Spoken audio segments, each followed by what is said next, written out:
Nous en sommes maintenant à la période de questions et de réponses orales et je cède la parole au chef de l'opposition officielle. Monsieur le Président, chaque jour qui passe, des centaines de personnes qui auraient pu avoir une réponse du gouvernement se frappent plutôt à son entêtement. Chaque jour, 50 000 personnes entendent le premier ministre répéter la cassette de son ministre de l'Immigration. Une cassette qui, rappelons-le, va directement à l'encontre de son engagement de traiter les 18 000 dossiers selon les anciennes règles. En santé mentale, la députée de Marguerite Bourgeois a proposé une commission parlementaire transpartisane, mais la ministre de la Santé a tout simplement rejeté l'idée.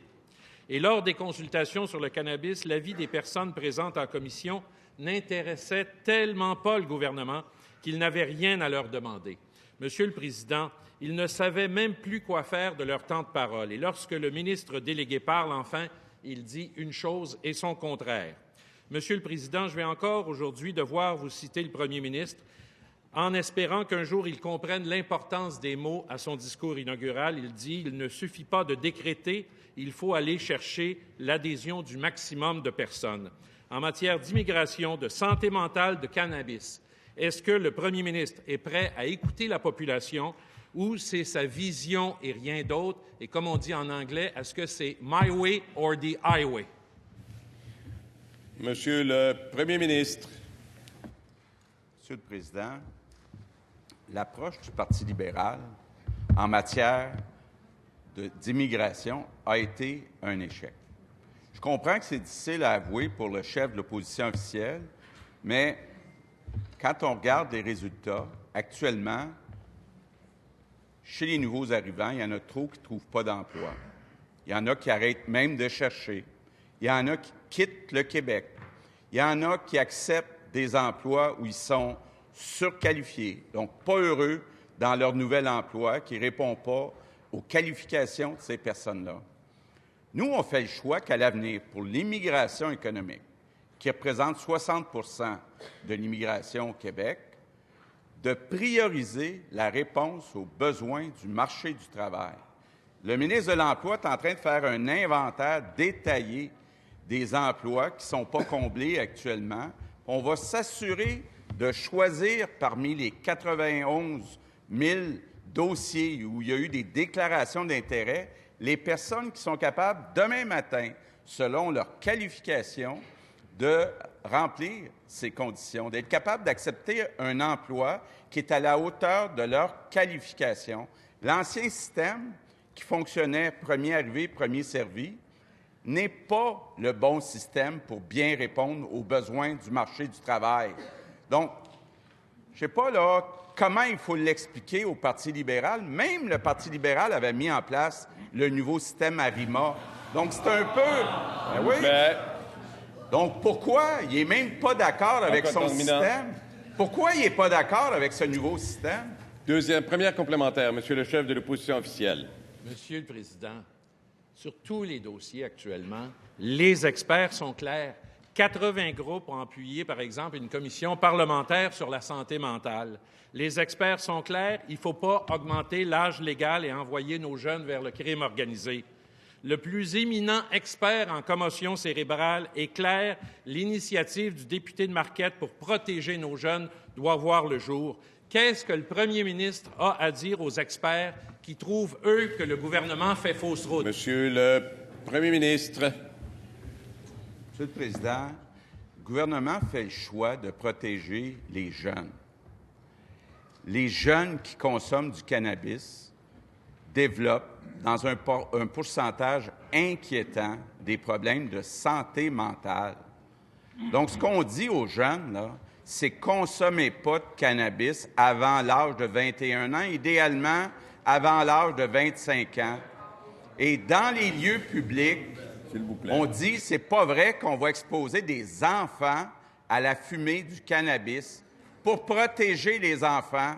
C'est ça notre objectif, puis j'en suis très fier. Deuxième complémentaire, Monsieur le chef de l'opposition officielle. Monsieur le Président, le premier ministre ne peut pas se comporter comme s'il était encore le chef de la deuxième opposition. Le premier ministre avait promis le 28 octobre dernier « On doit éviter de regarder de haut et avec mépris les inquiétudes légitimes de la population québécoise ». Pourquoi vous avez changé de cap? Pourquoi vous ne prenez pas l'avis des experts qui ne pensent pas comme vous? Pourquoi vous refusez même de les entendre? Monsieur le Premier ministre. Monsieur le Président, il y en a même un expert qui est assis à 2 places du chef de l'opposition officielle qui a dit que son premier réflexe, c'est d'être pour le 21 ans pour le cannabis. C'est pas moi qui le dis, là. C'est l'ancien ministre de la Santé. C'est ce que disent les médecins qui sont spécialistes. Oui, c'est ce que disent les médecins qui sont spécialistes. Les psychiatres... Collaboration, s'il vous plaît. Monsieur le Président, je vois le chef de l'opposition officielle qui hoche la tête en disant que c'est non. Je l'invite à aller rencontrer les psychiatres. Peut-être que lui va comprendre l'appel qui vient du peuple. Troisième complémentaire, Monsieur le chef de l'opposition officielle. Je ne parlerai pas, évidemment, de la saga des ayatollahs, le mépris également affiché par le ministre de l'Agriculture envers les experts en environnement et le ministre des Forêts qui en remet et traite les écrits de Richard Desjardins comme torchons avant d'accuser les médias de donner la parole à ceux qui ne pensent pas comme lui. Est-ce que le premier ministre est d'accord avec ces différents propos? Monsieur le Premier ministre. Monsieur le Président, à chaque question, le chef de l'opposition officielle change de sujet parce qu'il est à court d'arguments. Monsieur le Président, nos forêts, ça crée des emplois. Puis, parfois, il y a eu des propos qui ont été exagérés du côté de Richard Desjardins. S'il vous plaît. Donc, je suis quand même surpris qu'un ancien homme d'affaires comme le chef de l'opposition officielle soit devenu un nouveau fan de Richard Desjardins. Question principale.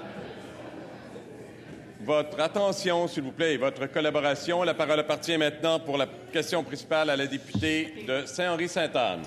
Merci, Monsieur le Président. Alors, dans le dossier de l'immigration, le gouvernement libéral a décidé d'opérer une réforme en 2016 et de mettre en place, en août 2018, un nouveau système qui s'appelle ARIMA. Tout le monde est à l'aise et tout le monde est d'accord avec ce projet parce qu'il permet de mieux ajuster les besoins de la main-d'œuvre avec la demande des immigrants.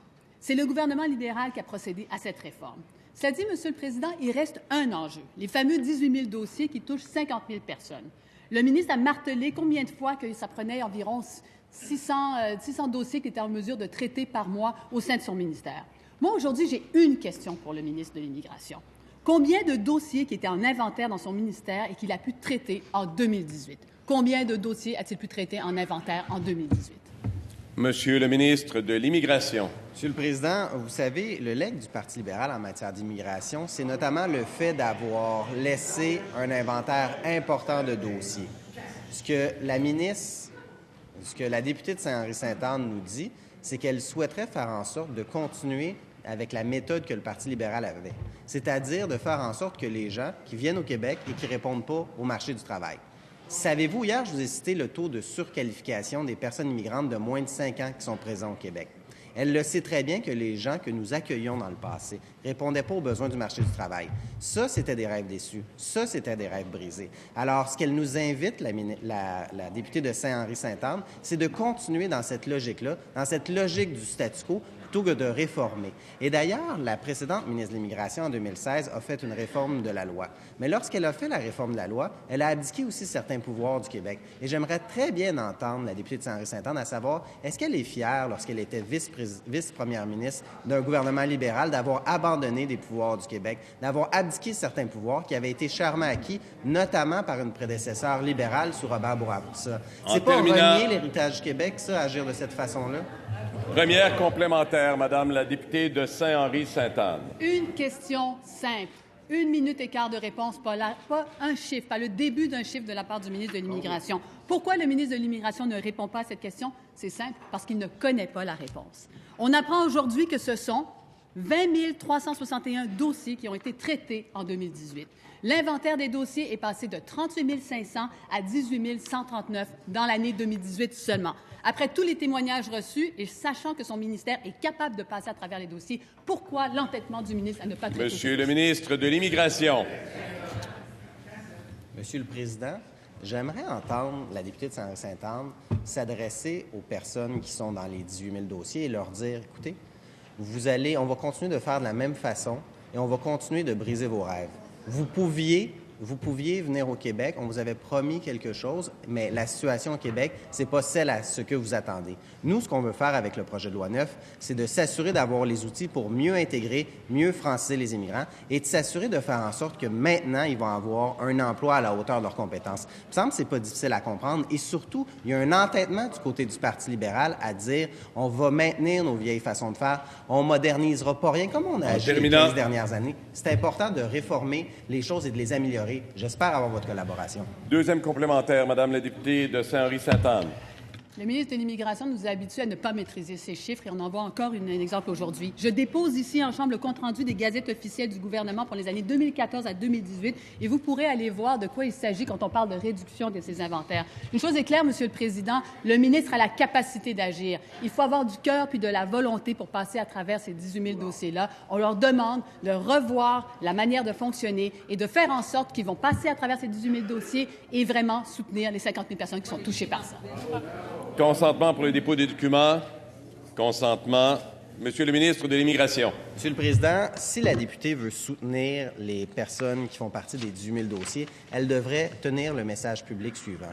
Déposez votre dossier dans Arima. Elle a vanté le système Arima. Elle devrait les inviter à déposer le dossier. Parce qu'au Québec, on va inviter les gens à venir au Québec qui correspondent au marché du travail, qui vont pouvoir avoir un emploi à la hauteur de leurs compétences, qui vont pouvoir faire vivre leur famille lorsqu'ils vont choisir de venir au Québec. Plutôt que de tenir un discours de peur, plutôt que de désinformer les personnes qui ont des dossiers, elle devrait inviter tous les candidats qui sont sur le territoire québécois à appliquer au programme d'expérience québécoise parce qu'ils les ont mal renseignés. Elle devrait inviter les gens qui sont sur le territoire québécois et ceux qui sont à l'étranger à appliquer dans le programme Arima pour qu'on puisse traiter leur dossier. J'invite la députée à s'élever et Question à dire... principale. Madame la députée de Maurice-Richard. Merci, Monsieur le Président.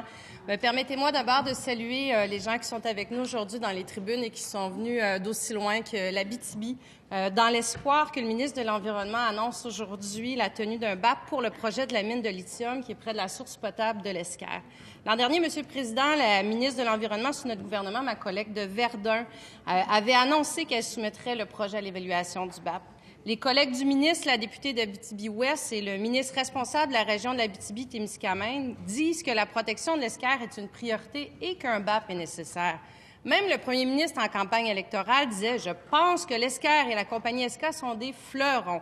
Je comprends les gens d'être inquiets et si c'est nécessaire d'avoir un BAP, il y en aura un. » Alors, Monsieur le Président, la population locale craint les risques de contamination de l'empilement de plus de 80 millions de tonnes de déchets miniers.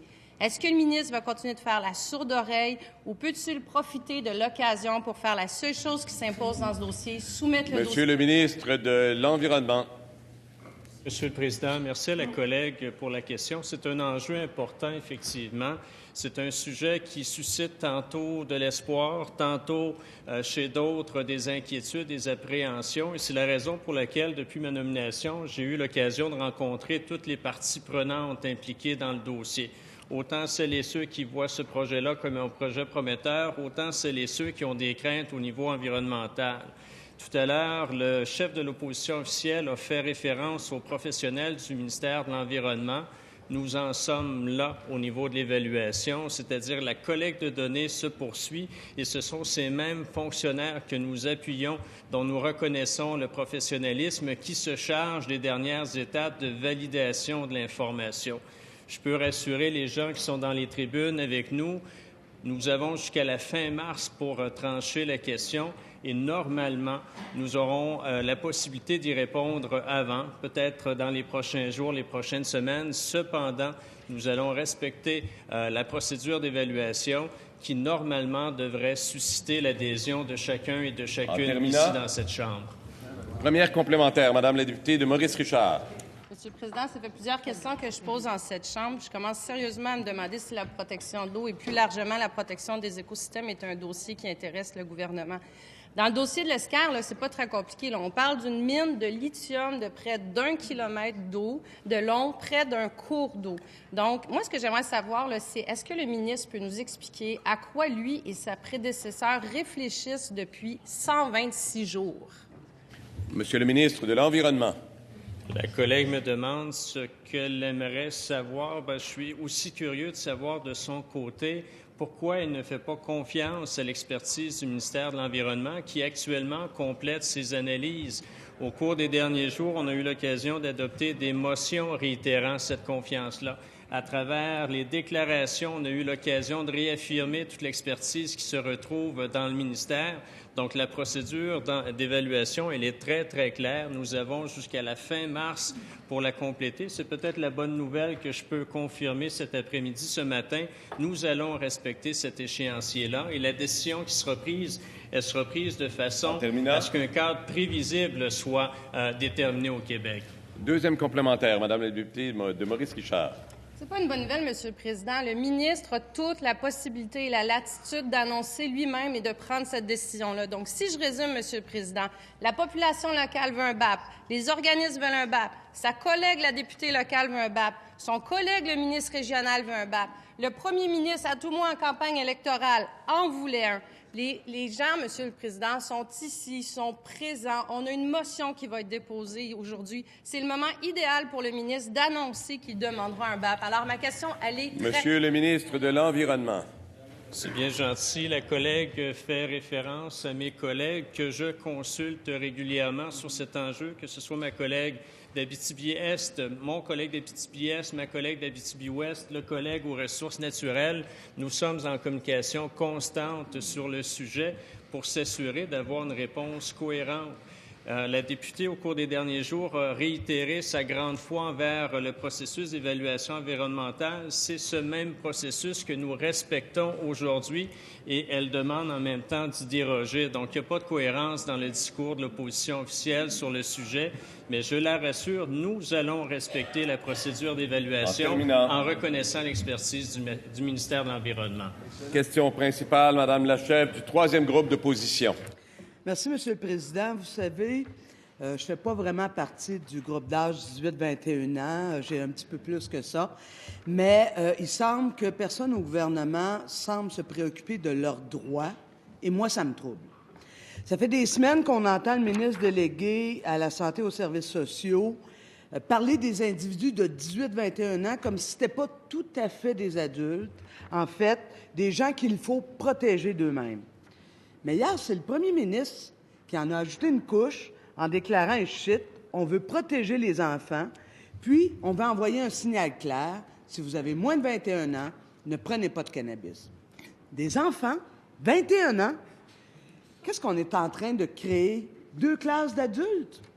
Moi, je me rappelle de l'époque où la CAQ se targuait sur toutes les tribunes d'être le parti de l'équité intergénérationnelle. Aujourd'hui, c'est devenu le parti qui propose le plus grand recul en matière de droits auprès des jeunes adultes. C'est quand même tout un précédent, ça, Monsieur le Président. Alors, je m'adresse au premier ministre. Les jeunes de 18-21 ans sont des citoyens à part entière. C'est des gens qui ont le droit de vote, peuvent être condamnés au criminel et peuvent même être assis ici dans la salle.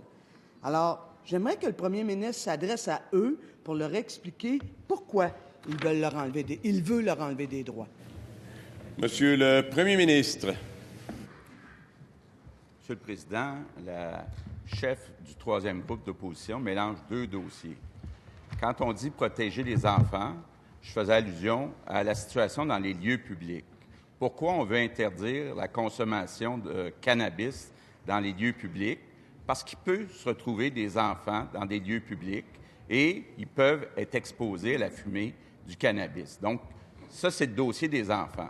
Maintenant, pour ce qui est de l'âge de consommation du cannabis, les experts, là, je parle entre autres des psychiatres, sont clairs à l'effet qu'il y a un risque réel si on consomme jeune, puis je parle après 18 ans, mais avant 25 ans, d'avoir un impact sur le développement de problèmes aussi graves que la schizophrénie.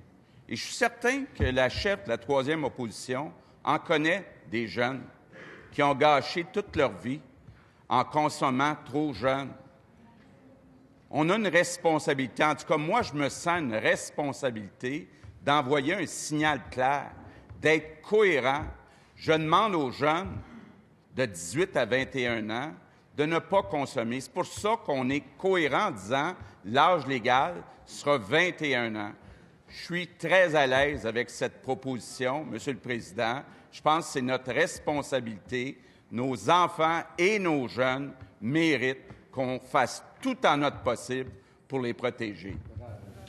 Première complémentaire, Madame la chef du troisième groupe d'opposition. Monsieur le Président, l'enfer est définitivement pavé de bonnes intentions. Il n'y a personne ici qui est en train de dire que la consommation de cannabis, c'est une bonne idée avant 25 ans, après 25 ans. On n'en est pas là. On est là pour faire des politiques de santé publique. Et là-dessus, les experts sont unanimes. La solution, ce n'est pas la prohibition, c'est la sensibilisation. Alors, à qui le premier ministre fait confiance pour informer nos jeunes?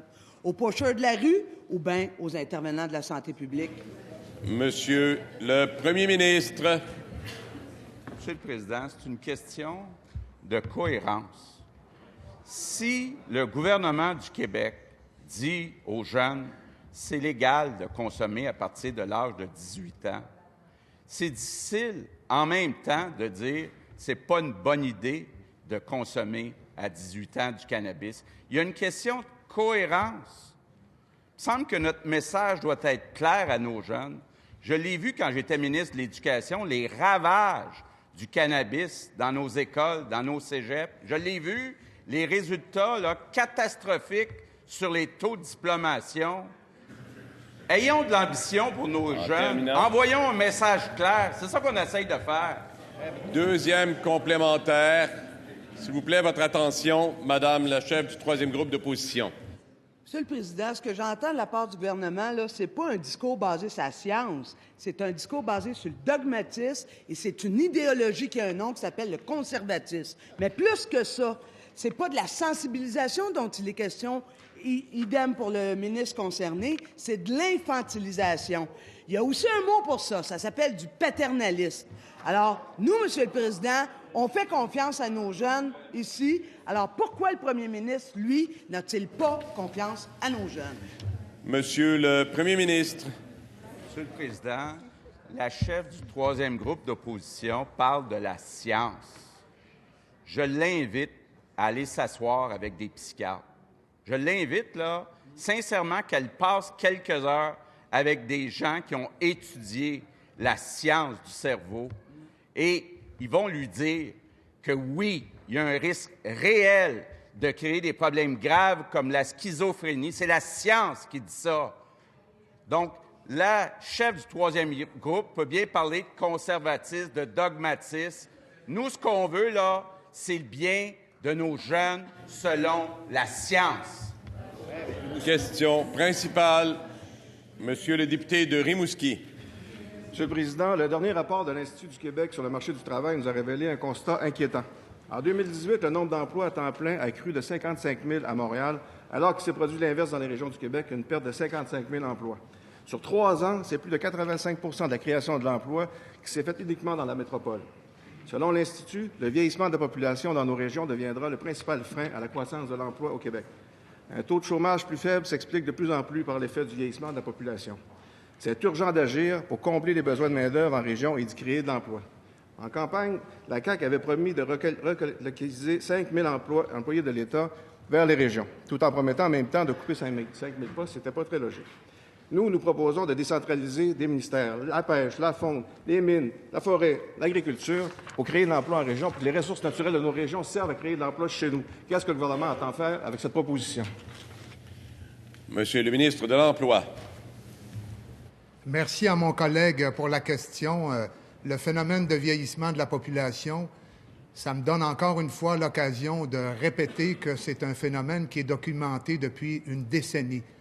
Ce phénomène-là a évidemment comme conséquence principale de réduire le nombre de personnes qui sont dans la tranche de 15 à 64 ans, donc en état de travailler, et c'est ce qui explique le phénomène de pénurie de main-d'œuvre. Et c'est une priorité de notre gouvernement. On s'y intéresse. On a un plan de match qui s'appuie sur l'intégration, l'adaptation, la formation et l'augmentation de la productivité. Et dans ce contexte-là de plan de match, on a mis en marche la grande corvée. On a maintenant un inventaire qui est complet de tous les postes vacants pour l'ensemble du Québec, pour chacune des régions. On est en mesure d'identifier les besoins et on a communiqué à ce jour avec près de 200 entreprises au Québec pour voir quels étaient leurs besoins, établir avec elles un plan d'action et les accompagner dans leurs défis de recrutement. Première complémentaire, Monsieur le député de Rimouski. Je parlais de 5 000 employés de l'État. Si quelqu'un a trouvé une réponse, il viendra m'expliquer. L'Institut propose aussi d'aider, de faire des incitatifs pour les travailleurs de 60 ans et plus pour qu'ils réintègrent le marché du travail. Actuellement, la fiscalité démotive. Le Parti québécois, on a proposé des mesures, permettre aux travailleurs de 65 ans et plus de cesser de cotiser au régime de rente, permettre le report de la rente de retraite jusqu'à 75 ans, faire en sorte que les aînés soient représentés à la Commission des partenaires du marché du travail. Est-ce que le gouvernement est prêt à appliquer ces mesures? Monsieur le ministre des Finances. Merci.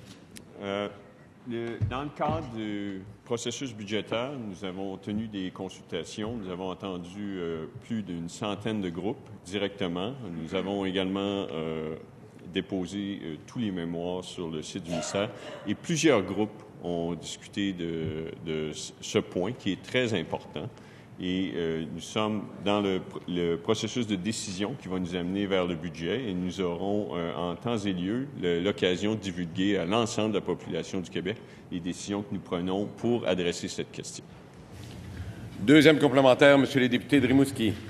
Pour le développement de nos villages, le gouvernement de Bernard Landry avait déposé une première politique de la ruralité qui avait été saluée par tous, notamment de l'OCDE. Le premier gouvernement libéral avait poursuivi avec cette politique. Le deuxième gouvernement libéral l'a aboli. Est-ce que le gouvernement actuel de la CAQ est prêt à remettre en route cette politique de la ruralité pour sauver nos villages et aider au développement de notre ruralité au Québec?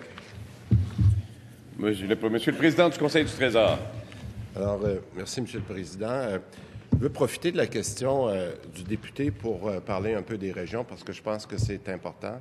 En tant que responsable de l'administration gouvernementale, j'ai reçu le mandat très clair de regarder au cours des prochains mois comment nous pourrions avoir avec les régions, avec nos différents ministères, plus d'impact sur nos régions.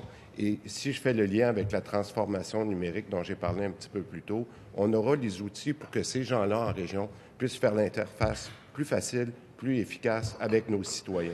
Alors, exactement comme mon collègue vient de répondre, au cours du budget, vous aurez des nouvelles sur les développements que nous voulons faire en région pour être capable d'avoir plus de fonctionnaires qui font la bonne chose en région. Merci. Question principale, Monsieur le député de Laval-des-Rapides. Monsieur le Président, aujourd'hui, nous apprenions qu'une directive a été adressée à tous les agents de la Fonde. On leur demande de ne pas appliquer l'article 9 de la loi sur l'immatriculation des armes à feu. Essentiellement, on leur dit de ne pas effectuer les contrôles des armes, malgré qu'ils aient le pouvoir de demander à quiconque le numéro d'immatriculation d'une arme. On leur demande aussi de ne pas vérifier la conformité des armes. Essentiellement, on leur dit le registre des armes à feu, ce n'est pas important. Cette directive émanant du ministre des Forêts, Faunes et Parcs est très surprenante.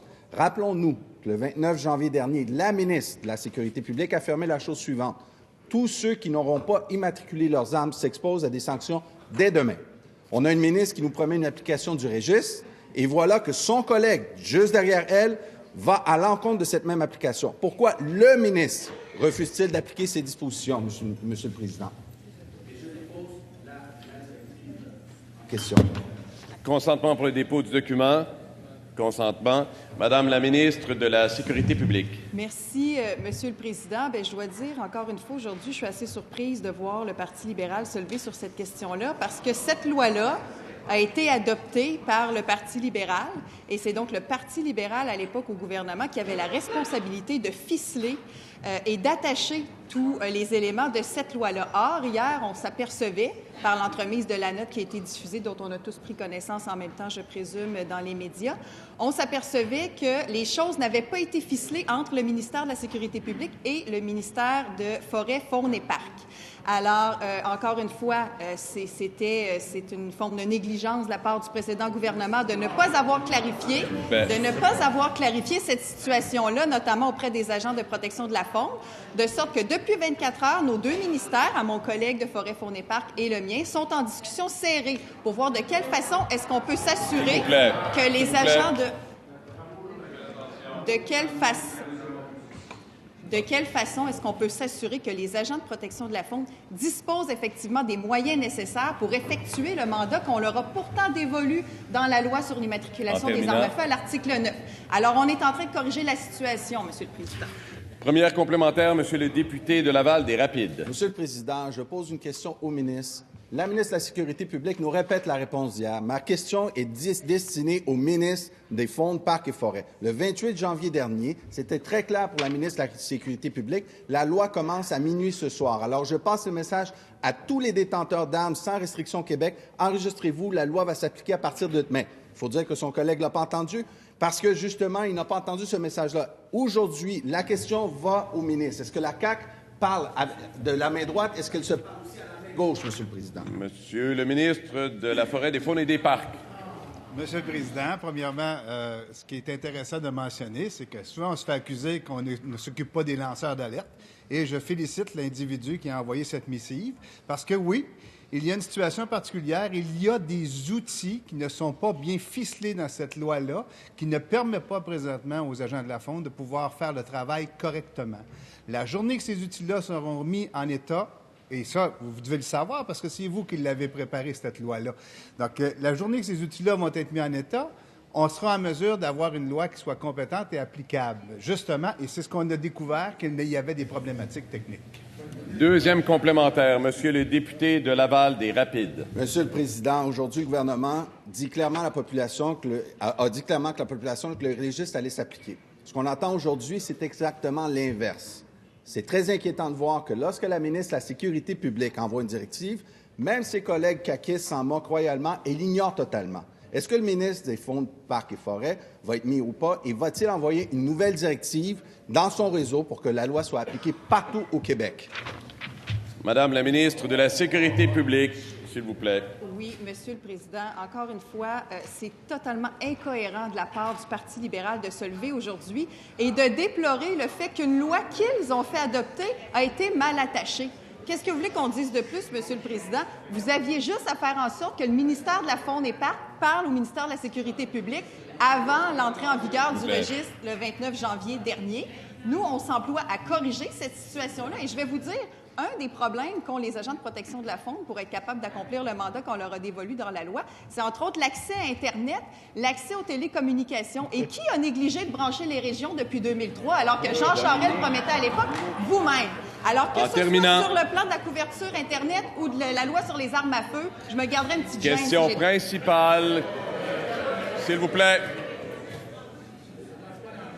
On vous demande un peu de collaboration. Je ne sais pas, il y a peut-être encore de la neige dans l'air ou une fébrilité. Est-ce qu'on peut avoir votre attention au profit de la députée qui est appelée à poser sa question principale, la députée de Rouyn-Noranda, Témiscamingue? Merci, Monsieur le Président. La compagnie minière Sayona continue de prétendre qu'elle n'a pas à soumettre son projet de minotier au BAP.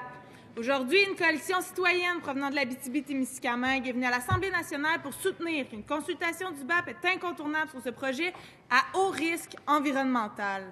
Je rappelle au ministre de l'Environnement que la demande d'un BAP fait consensus dans ma région.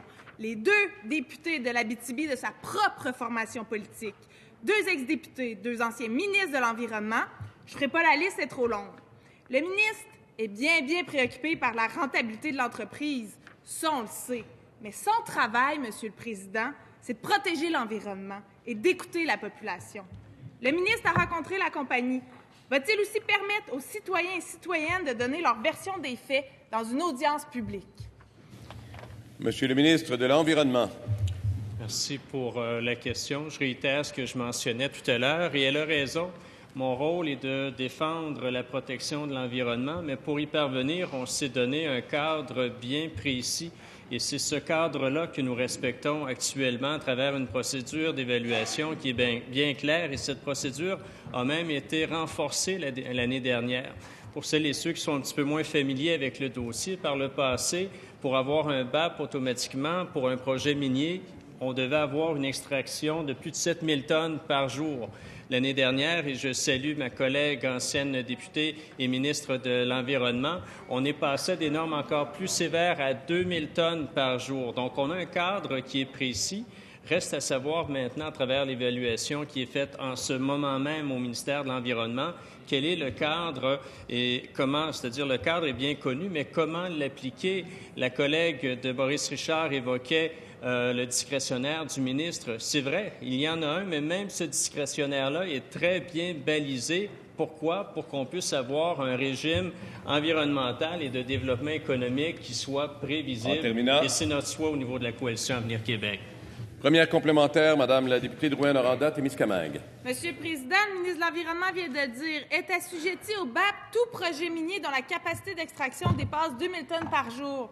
La mine va exploiter plus de 2100 tonnes par jour dès l'an 7.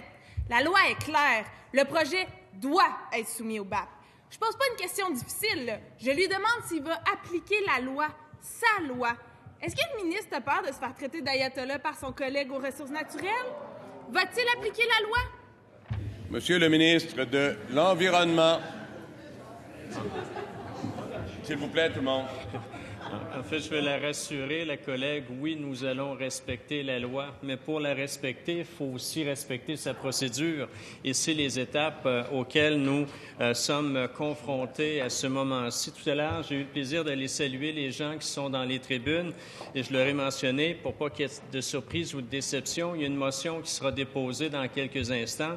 Nous allons voter contre la motion, non pas que nous présumons du résultat ou quelle sera notre décision, mais on veut avoir les bons éléments pour prendre la bonne décision au bon moment. Donc, aux gens de l'Abitibi qui sont avec nous aujourd'hui, j'ai eu l'occasion de les rassurer sur notre volonté de respecter de façon stricte l'esprit de la loi et de sa réglementation. Deuxième complémentaire, et la parole appartient toujours à la députée de Rouyn-Noranda-Témiscamingue. Quelle réponse décevante. Pourtant, c'est si simple. La loi est claire, la communauté touchée est unanime, ils sont ici aujourd'hui. Est-ce qu'on est une région ressource à ce point-là, au point où l'eau potable passe après les profits d'une multinationale australienne, au point où notre qualité de vie et la qualité de notre environnement passent après le désir de la CAQ de faire plaisir aux entreprises minières? Monsieur le ministre de l'Environnement. Je suis d'accord sur un point avec la collègue, c'est que la loi, elle est claire. Donc, respectons-la, respectons cette loi-là. La semaine dernière, il y a des motions qui ont été discutées, des propos qui ont été échangés sur le professionnalisme qui est facilement décelable au ministère de l'Environnement, propos naturellement que je cautionne. Effectivement, c'est un ministère composé d'une fonction publique excessivement compétente et professionnelle. Si la députée était d'accord avec ses propos de la semaine dernière, qu'elle soit cohérente aujourd'hui. Reconnaissons cette expertise, reconnaissons ce professionnalisme et la décision arrivera au bon moment et en respect de la loi. Question principale, Monsieur le député de Chomédé. Merci, Monsieur le Président. On me sollicite régulièrement pour porter à l'attention de l'Assemblée nationale de multiples cas qui méritent qu'on s'y attarde sérieusement. Aujourd'hui, ma question concerne la Société de l'assurance automobile du Québec. Suite à un appel d'offres dans l'Outaouais pour des contrats de mandataires en vérification mécanique, les représentants de la SAC ont été informés en novembre dernier qu'il y avait de sérieuses allégations de fraude au dossier. Plutôt que d'ordonner une enquête ou de référer le citoyen à la Sûreté du Québec, les représentants de la SAC ont recommandé aux citoyens de s'adresser aux tribunaux civils. Une demande d'injonction fut faite et le 31 janvier, le tribunal interdisait à la SAC de conclure le contrat tel qu'elle entendait le faire. Maintenant que la SAC doit refaire ses devoirs et retourner en appel d'offres, est-ce que le ministre pourrait nous confirmer que le cabinet ne ferme pas les yeux sur un signalement à bonne et due forme, que les citoyens ne sont pas dans l'obligation de procéder eux-mêmes à des enquêtes et qu'ils ont d'autres options que de se tourner vers les tribunaux pour dénoncer des malversations? Monsieur le ministre des Transports. Monsieur le Président, notre cabinet ou notre ministère prend au sérieux toute forme de malversation. Le député de Chomédé m'informe d'une situation où je n'étais pas informé. Je prendrai acte de cette situation avec lui pour être capable d'aller au bout de l'information qu'il a et de vérifier si oui ou non il y a eu problématique avec le contrat octroyé directement à cette société et la Société de l'assurance automobile du Québec. Il me fera plaisir d'en discuter avec lui par la suite. Première complémentaire, Monsieur le député de Chomédé. Un deuxième cas identique fut rapporté dans les Laurentides, Monsieur le Président. En décembre 2018, le cabinet fut informé d'importants risques pour la sécurité routière. Aucun suivi. En décembre, janvier et février, le cabinet et le ministre ont été informés de la fraude alléguée. Pas plus de suivi. Est-ce que le ministre pourrait nous rassurer et nous dire que la culture de l'omerta et de l'opacité n'est pas revenue et que ces dossiers, qui ont toutes les apparences d'autres appels d'offres dirigés, seront traités adéquatement dans les plus brefs délais? Monsieur le ministre des Transports. Je réponds au député, Monsieur le Président, que jamais, notre cabinet ou ce ministère ne fermera les yeux sur une situation ou des situations de malversation. Je le dis, jamais en majuscule. Jamais je ne voudrais revoir ce que le ministère des Transports a subi ou a fait dans les dernières années. Pour moi, il est important d'imposer de la rigueur, de la probité dans ce ministère. Et je peux lui assurer que je prends au sérieux cette affirmation ou ces allégations qu'il me mentionne ce matin. Deuxième complémentaire, M. le député de Chomédé. Merci, M. le Président. Le Conseil du Trésor a statué que l'Autorité des marchés publics ne peut pas se pencher sur ces dossiers, puisque ça implique seulement l'argent des citoyens et non des deniers publics. Pourtant, les contrats de la SAC obligent les citoyens à se rendre auprès des mandataires sélectionnés pour procéder aux vérifications mécaniques. Ils n'ont pas le choix. Si l'Autorité des marchés publics n'a pas de mandat pour enquêter les appels d'offres de la SAC et que le ministère tarde à réagir, est-ce que les citoyens peuvent savoir vers qui ils peuvent se tourner? Monsieur le président du Conseil du Trésor. Alors, Monsieur le Président, j'apprécie la question, puis un peu dans la même ligne que mon collègue, le député de ministre des Transports. J'aimerais cependant vérifier deux choses avec le député de Chomédé, puis je le prendrai tout de suite après l'Assemblée. Comme vous savez, nous avons mis en place, avec l'Autorité des marchés publics, les procédures nécessaires pour pouvoir enquêter dans la mesure de certaines conditions qui ont été développées au cours des dernières semaines, parce que c'est venu en effet le 24 janvier. C'est quand même assez récent, vous le savez.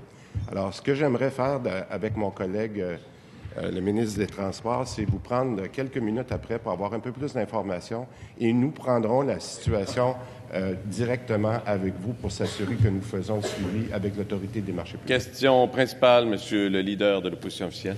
Oui, Monsieur le Président, dans le dossier des 18 000 dossiers, justement, pendant des jours, on a évoqué ici les souffrances, les pleurs, les insatisfactions des gens.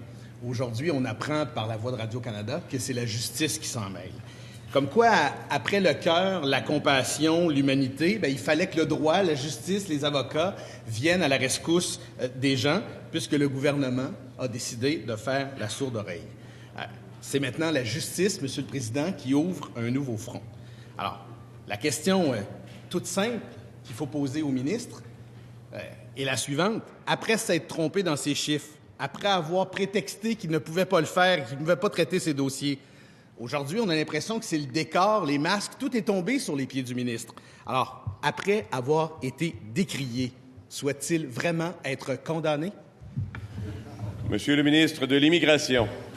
Monsieur le Président, vous savez, le leader de l'opposition officielle est membre du barreau, à ma connaissance, et c'est très bien la façon dont les procédures judiciaires se déroulent.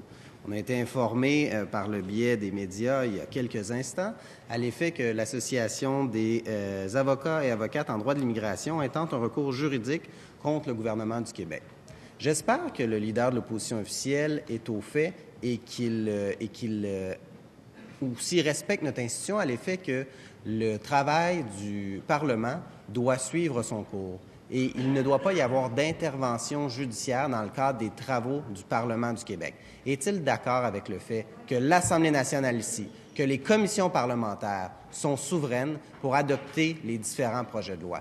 Et est-il d'accord avec le fait qu'une procédure judiciaire à ce stade-ci, suite au dépôt d'un projet de loi, qui n'a pas été étudié, qui n'a pas été où l'adoption de principe n'a pas eu lieu, qu'il n'y a pas eu d'études détaillées et qui n'a pas été sanctionné, c'est saugrenu comme procédure et comme façon de faire. Est-ce qu'il respecte nos institutions? Est-ce qu'il respecte la volonté des Québécois? Est-ce qu'il respecte la démocratie? Est-il Première complémentaire, Monsieur le leader de l'opposition officielle. Oui, Monsieur le Président, jusqu'à maintenant, le ministre qui s'est trompé, le ministre qui a dit une chose et son contraire, le ministre qui a accusé l'ancien gouvernement d'être responsable des maux que subissent les gens qui sont dans ces 18 000 dossiers. Se rappelle-t-il que la procédure le vise, lui, et ses actions? Se souvient-il que cette procédure, vraisemblablement, s'attaque à une de ses décisions, Monsieur le Président, qui est de ne pas traiter ces 18 000 dossiers? C'est de ça dont il est question.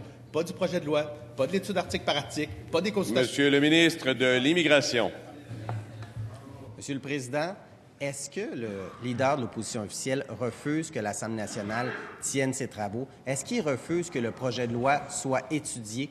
Est-ce que c'est ça le message que j'entends de sa part? Parce que si c'est ça, on va fermer l'Assemblée nationale puis on va laisser les cours de justice décider tout à la place des législateurs, à la place des députés qui ont été démocratiquement élus.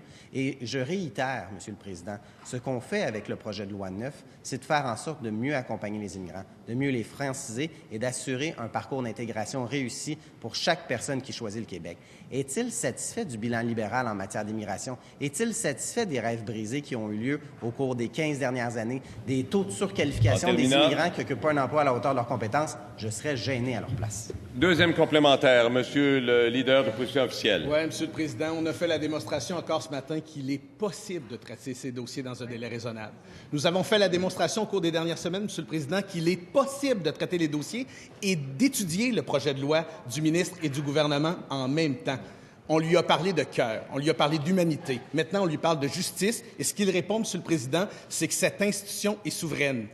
Monsieur le Président, on lui demande qu'une chose. Va-t-il traiter les 18 000 dossiers, ne pas engager des fonds publics et les fonds privés des gens qui sont touchés par ces dossiers? Monsieur le ministre de l'Immigration. Monsieur le Président, le Parti libéral a laissé s'accumuler un inventaire de dossiers durant les 15 dernières années. À partir du moment où ils sont arrivés au pouvoir en 2003, il y avait un inventaire et ils n'ont pas réglé cette question-là. Ils ont laissé les personnes immigrantes dans leur pays d'origine durant des années. Nous, ce qu'on propose avec le nouveau système, c'est de faire en sorte que les gens n'attendent plus durant des années et de faire en sorte qu'ils puissent venir au Québec beaucoup plus rapidement, qu'ils puissent se franciser, qu'ils puissent s'intégrer, qu'ils puissent participer pleinement à la société québécoise. Est-ce que le leader de l'opposition est en désaccord avec la volonté du gouvernement de mieux arrimer les besoins du marché du travail avec les réalités des personnes immigrantes? Est-il contre le fait de mieux faire les choses au Québec, d'améliorer le système d'immigration? Honnêtement, il faudrait faire en sorte de se brancher du côté du Parti libéral parce que les critiques que vous faites, elles ne sont pas fondées. Merci. Cela met fin à la période de questions et de réponses orales.